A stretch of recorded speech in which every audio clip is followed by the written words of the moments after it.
PCOS has now been changed to PMOS. But what actually is PMOS? I will explain to you in today's video.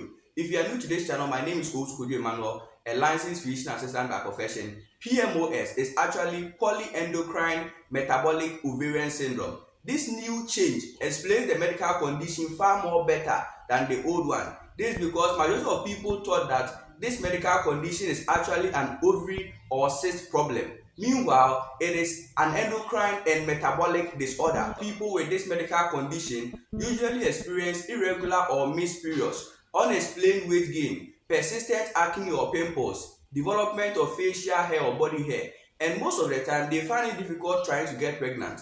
There are certain long-term complications or risks if this medical condition is left unattended or not managed appropriately. It can predispose you into having diabetes, some cardiovascular risks, or long-term female infertility. So this means that once you experience any signs and symptoms pointing that it might be PCOS or PMOS, it is important that you go to meet your doctor so that further investigations and checks will be done in order to diagnose you and manage you appropriately. So this is what I would want you to know about this new change of name, which is PMOS, polyendocrine metabolic ovarian syndrome. I have made a video where I explained everything you need to know about PCOS. You can find time and watch it on my YouTube channel. I'm giving my viewers the opportunity to recommend some topics that they would want me to make a video on. So if you actually want me to make a video on a specific topic, drop your comment in the comment section and I will make sure that I make a video on such a topic for you.